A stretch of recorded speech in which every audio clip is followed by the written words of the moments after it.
สบายดีมื้อนี้สิมันปิ้งปลาใส่แอร์ฟรายเออร์จืนปลาใส่แอร์ฟรายเออร์ซั่นเด้อันนั้นขอมากินกาแฟก่อนอันนั้นข้างหม้อสังข้างมันนั้นเอาปลาใส่แอร์ฟรายเออร์แล้วก็มาเฮ็ดกาแฟกินพวกเจ้าอันบีบบักนาวกินบักนาวมื้อละหน่วยพวกเจ้ามื้อละหน่วยกินใส่กาแฟเดแล้วก็กินอันนั้นใส่น้ำผึ้งต่างหากเดเขาเอาอันนี้บีบมันคือว่าได้น้ำหลายอันตื่นเช้ามากับชีวิตประจำวันอย่างสิแหละพวกเจ้าตอนนี้ก็ยังเช้าอยู่มื้อนี้สิเฮ็ดอันจืนปลาลาดอันเป็นหยังก็ลาดเปรี้ยวหวานบักนัดมีบักนัดหลายแล้วก็นี่สิคั่วข้าวใส่คั่วข้าวใส่ปูได้ใส่บักนัดเด้ว่ามื้อนี้เป็นอาหารบักนัดของเฮ็ดหั่นมิตรใส่ปนใส่กับบักนัดเป็นจังไดพวกเจ้าสบายดีกันหมดทุกคนบ่อย่าลืมมาติดตามมันซ่องไปได้เด้อมันตอนนี้ข่อยกำลังอยากได้ยอดวิวอันเปิดเข้ามาอันบ่เบิ่งก็ได้เปิดปลาเมียนก็ได้พวกเจ้าเปิดปลาเมียนให้มันเล่นเองก็ได้เพราะว่างั้นนั่นเด้ปลานี่ก็ค่อยกระสุกแล้วนี่นะเรื่องอ้อยๆซะพวกเจ้าอันนี้ก็เสียนนั่นค่อยก็ปอกผักนาดไว้เรียบร้อยแล้วค่อยก็สิมาปาดอันนั้นเป็นตอนน้อยๆเรียกว่าสิใส่หยังสิอันปาดใส่หยัง ขอกินนั้นอะโวคาโดกันได้แล้วทั้งกินไปทั้งเฮ็ดไปอันนั้นส่วนหน่อยสิมีเวลามานั่งกินไม่แต่กินไปแล้วก็เฮ็ดไปทั้งกินทั้งแลนนะคล้ายๆว่าใจบ่เย็นพอย่านแต่เวียกบ่แล้วย่านแต่บ่ทันเวลาต้องได้เฮียนนั่น slow down ล่ะอันนั้นมันเฮาจืนนี่เฮาเฮ็ดต้องให้มันเฮ็ดให้มันทันเวลาว่าซั่นซะต้องไปกับเวลาอันนั้นเฮ็ดซ่าก็บ่ทันหมู่เด้เนาะอันข่อยมันมีเวลาจำกัดทั้งเฮ็ดไปทั้งเฮ็ดกินไปทั้งเฮ็ดเวียกไปเวียกบ้านพร้อมเวียกออฟฟิศพร้อมตัวใดท่านเฮ็ดตัวใดก่อนก็เฮ็ดตัวนั้นก่อน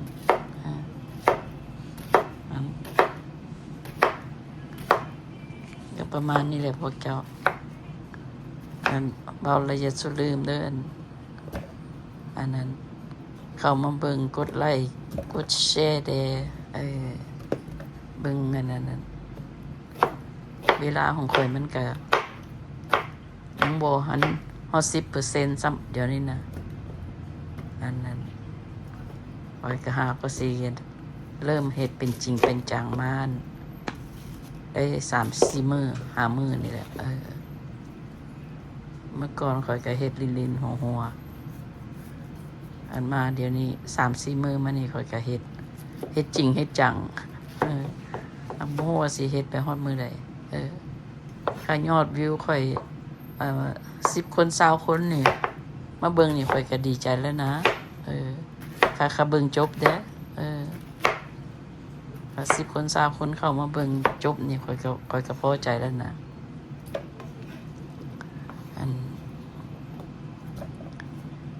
แต่มันได้เข้ามาน้อยหนึ่งมาเบิ่งบ่เป็นตะเบิ่งเอาบ่ออกไปแล้วก็ข่อยก็บ่ได้ยอดวิวละ คันแม่นเฮาบ่เบิ่งเรื่อยๆบ่เบิ่งเลิกๆมันก็บ่นั่นเออเข้ามาปึ๊บอันสิให้ถูกใจปั๊บโลดมันก็บ่นั่นมันบ่ว่าแต่ไผดอกแต่ข่อยก็คือกันนั่นแหละถ้าข่อยก็เข้าไปเบิ่งถ้าข่อยมักข่อยก็เบิ่งโดนถ้าข่อยบ่มักข่อยก็ออกไปมันคล้ายๆว่าสิทธิ์ไผสิทธิ์มันเนาะนอกจากว่ารู้จักกันแล้วอยากซอยเหลือกันหรือบ่ฮู้ก็อยากซอยเหลือกันมันก็คือข่อยคือกันข่อยบ่ฮู้คนวันนี้ค่ะข่อยเห็นนั่นคนเป็นตาซอยข่อยก็ซอยแล้วข่อยก็เปิดเมียนข่อยก็คิดว่าบัดที่ข่อยเขาก็เฮ็ดคือข่อยเฮ็ดนะความคิดเจ้าของดอกเฮาเฮ็ดอันใดแล้วก็คิดว่ามันต้องมีคนที่ว่าคือเฮาก็มีหั่นน่ะข่อยก็เลยเฮ็ดไปจังซี่แหละสิให้มันได้ทันใจมันก็บ่ได้ทันใจเฮ็ดไปไปซ่าๆได้พาทนงามบ่เพิ่นว่า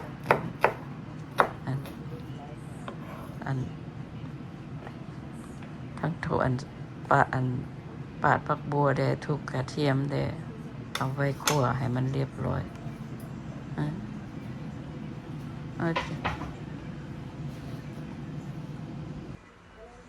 นัดอยู่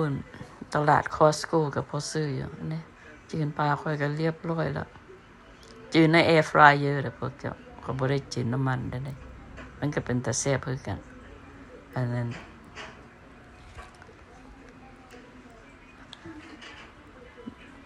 ก็ว่ามันนั่นอันนั้นค่าแม่นเฮาสิเฮ็ดอันนั้นข้อยยังบ่ได้ทดลองมันก็กรอบอยู่นี่ไปเก็บผักก่อนพอจ้ะเก็บผักแค้วมาคั่วใส่กับคั่วข้าวหั่นนะให้มันมีผักแดงนะส่วนผักส่วนนั้นส่วนผักอันนี้ส่วนร้านวิวนี่นะผักบัวค่อยก็เอาลวกเอาได้พรกำนึงแล้วก็ไปเพราะว่าคาเมนนั้นเฮาลวกแล้วเฮาอันนี้มันผักบัวแบงเนาะในยามมื้อเช้าได้พวกเจ้าตะเว้นสิขึ้นละตะเว้นขึ้นละก็ยังบ่นั้นผักบัวแบงนี่เฮาลกกินแล้วเฮาก็มาปลูกใส่แล้วมันก็ขึ้นมาใหม่อีกบักนาวดอกบักนาวค่อยบักนาวค่อยเป็นหลายๆผักตั๊กแตนนี่นะมันมากินผักค่อยถ้าค่อยสิฆ่ามันค่อยก็อีต้นมันค่อยก็เลยปล่อยมันไปแล้วมันก็มากินผักค่อยเด็ดเอาจัก 3-4 ใบไปซอยใส่คั่วข้าวมันม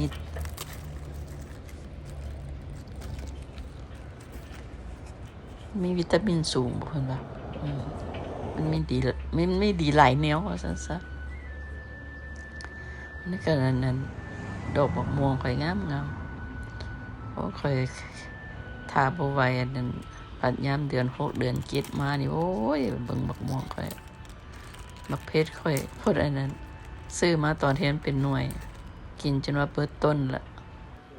โอ้โหมันสิขึ้นมาใหม่บ่ก็ได้พักมาแล้วก็ได้มาเก็บมาลากมันพักต้นน้อยเนาะอันเฮ็ดกระโดนเสื้อเพิ่นสิได้เพิ่นสิแล้วมันหยังก็คือใช้เวลาหมด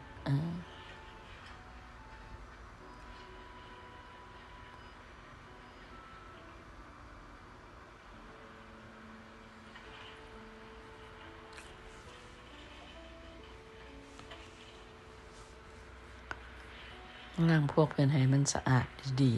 ๆล้าง2 น้ำ 3 น้ำพุ่นน่ะ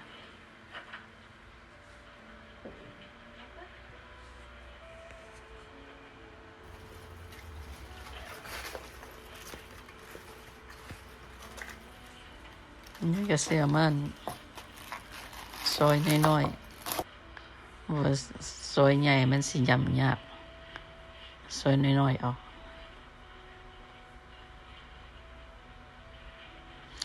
ก็มันเด้อพวกเจ้า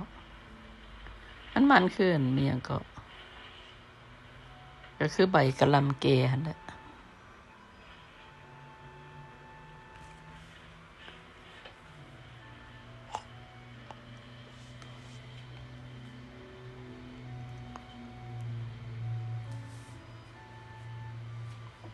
อันนี้มันห่างอันคั่วข้าว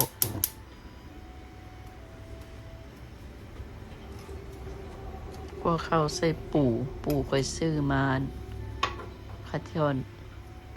แบบที่ว่าเอาแต่เนื้อมันหั่นน่ะมันเบิดค่อยมาเบิ่งกันมีข่าวบอกเขาว่าเขาเฮ็ดอันปูแบบมันบ่แม่นปลอมมันก็ปูแท้แต่ว่าอันเขาเอากากมันหั่นน่ะไปบดเอาไปบดแล้วมันนั่นแล้วมันก็เป็นคือเนื้อปูหั่นแหละมันก็ซื้อมาก็เป็นมุนๆแบบนั้นแหละพวกเจ้าเขาว่ามันบ่แม่นที่เขาว่าปูปลอมมันบ่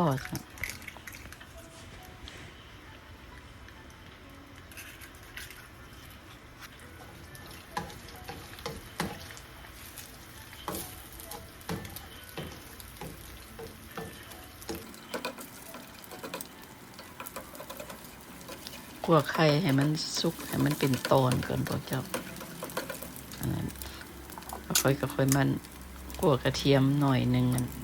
พอให้มันหอมอันคั่วใส่กับข้าวแต่ไผเฮ็ดแบบเดียวกันเนาะอันคั่วข้าวนี่มันมีหลายวิธีอันนั้นมื้อหน้าค่อยสิแบบที่ว่าเขาเอาไข่มาตีใส่กับข้าวแล้วมาคั่วก็แล้วให้ข้าวหันเหลืองนี่ค่อยเอาขี้มิ้นใส่เอา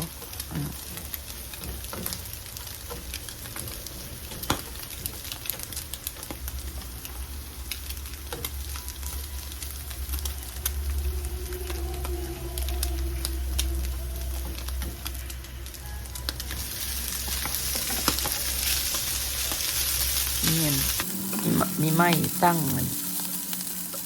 งกล้องมันก็ดีแนวนึงเฮาบ่ได้จับเขาเป็นจับนี่ค่อยเฮ็ดบ่ไหวแล้วเพราะว่าแขนค่อยเบื้องขวามันนั่นอ่อนเพลียลอยมันไปเอ็กซ์ไซส์หนึ่งที่ว่ามันบ่ฮู้ว่ามันเป็นหยังเด้อยกแขนก็บ่ขึ้นมันต้องได้ให้เบื้องหนึ่งซอยยกมันค่อยได้ถ้าเฮ็ดอยู่ต่ำๆนี่ได้อยู่บัดยกขึ้นนี่บ่ได้น่าจับน้ำปูน้ำปลาเฮาสิซิดก็ยังบ่ได้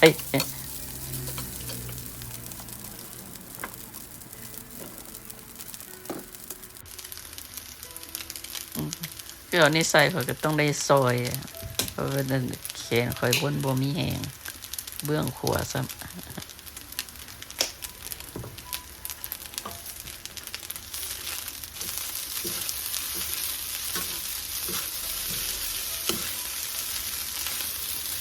ค่อยเอาอันพริกไทยกับอันผงทูเมริกอันนั้นน่ะขิมิ้นผงขิมิ้นมันใส่น้ำ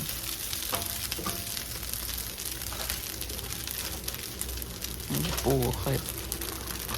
อยซื้อมาแล้วก็จะมากินโปรเบิร์ตค่อยมาใส่ฟรีเซอร์เนี่ยเพราะว่าซื้อกล่องหนึ่งตั้งว่า$150เดียวก็มาแบ่งใส่ถุงเนี่ยเอามากินเท่าละเอามาไว้ใส่ขั่วข้าวนี่แหละส่วนหลาย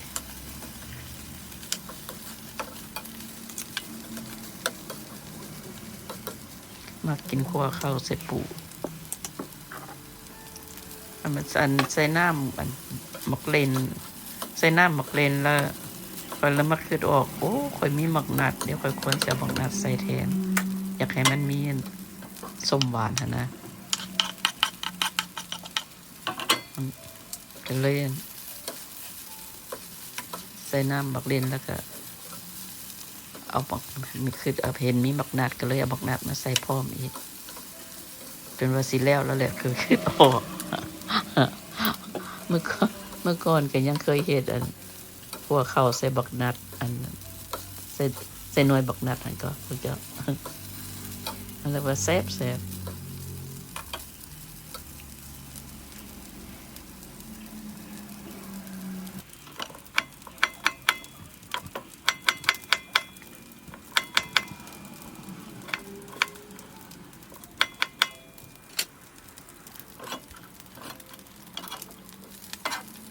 ก็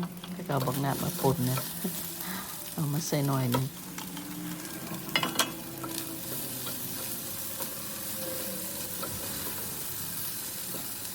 มันกินแล้วมันมีส้มมันคือว่ามอนคอเนาะพวกเจ้า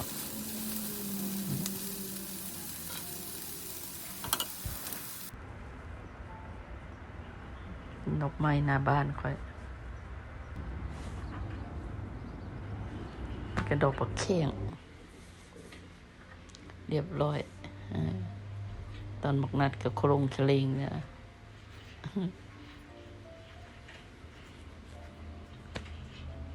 ห้อนๆกินห้อนๆแซ่บนะเย็นแล้วบุปานได้ต้องได้ไปอุ่นใช้ไมโครเวฟเอาของทุกอย่างเนาะกินเย็นคือสิบ่แซ่บนอกจากตะเกียงหน่อไม้ติว่านี่ค่อยก็สิมาเฮ็ดน้ำซอสของอันเปรี้ยวหวานข่อยก็บ่มีหยังมีแต่บักนัดกับผักบัว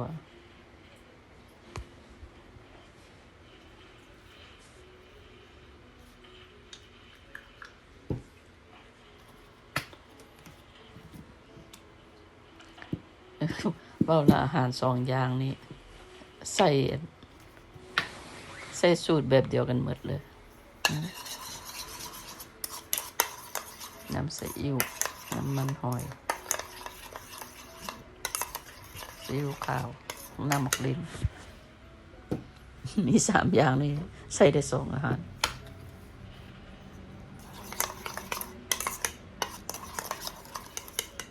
ลาดใส่ตัวนี้บนลาดข่อยก็จะเอาไว้ลาดตัวหนึ่งเลยเนี่ยตัวหนึ่งข่อยกับบนลาดกินกับสามีนี่ไปกินกับข้าวเจ้า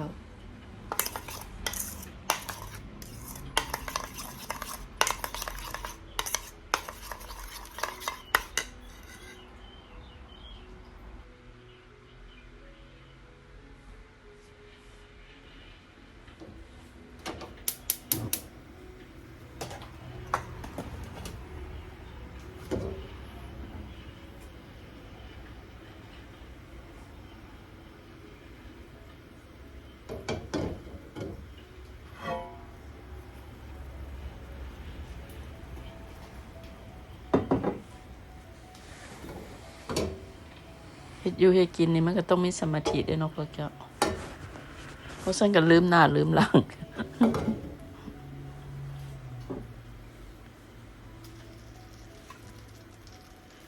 ลืมหน้าลืมหยังบ่ฮู้ว่าเอาหยังใส่ได้เอาหยังใส่ได้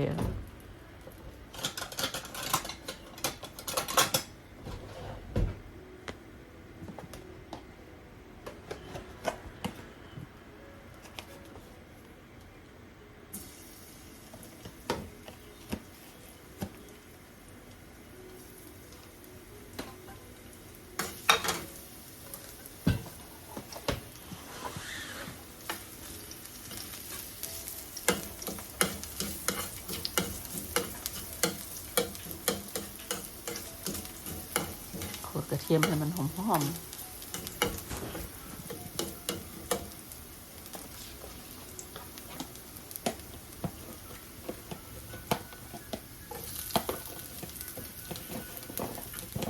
กระเทียมหัวผักบัว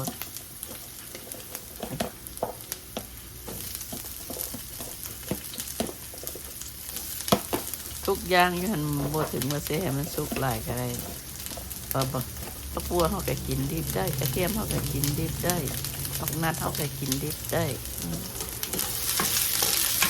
เรียกว่ามาคั่วให้มันเข้ากันเลยนะ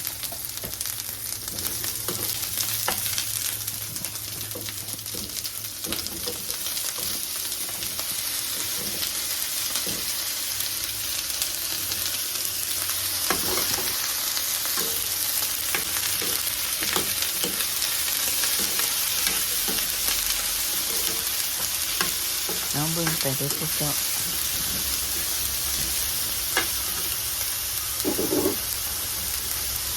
ไม่ลืมเด้อกดไลค์กดติดตามเลยเด้อ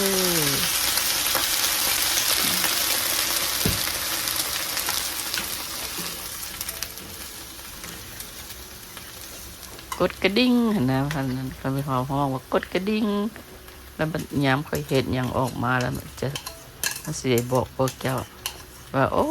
อาโลเฮ็ดอาหารออกมาอีกแล้วเด้อ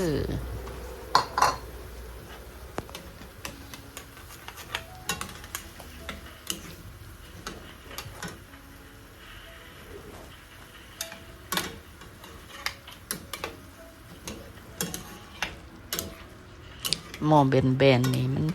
เฮ็ดหยังมันก็ยากๆเลยเนาะเฮาคนมันเทื่อมันออกนอกอ้อ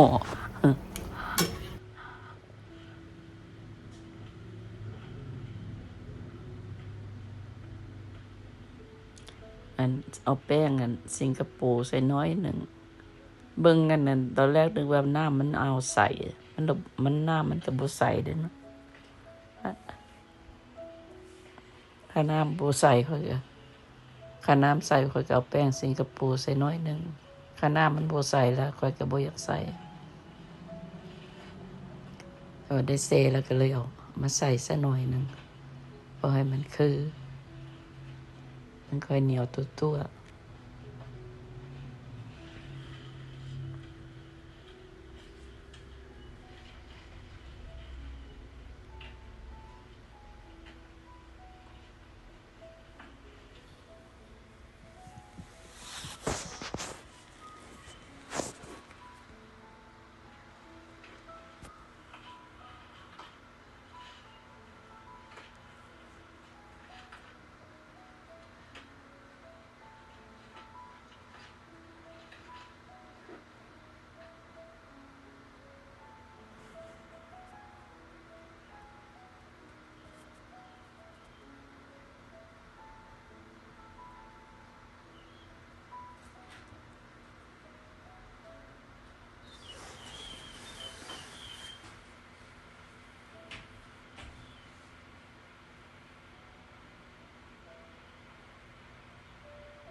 เป็นอันว่าจบรายการ2-3 เมนูนึกว่าสิบ่เฮ็ดหยังได้นี่ออกมาก็ได้3 เมนูแล้วอันนี้เปรี้ยวหวานราดปลาแล้วก็จืนปลาแล้วก็คั่วข้าวเรียบร้อยเอาขอบใจเด้อทุกคนที่กันเข้ามาเบิ่งอย่าลืมติดตามคลิปต่อไปอย่าลืมอันกดกระดิ่งกด subscriber ครับผู้ใดยังบ่ได้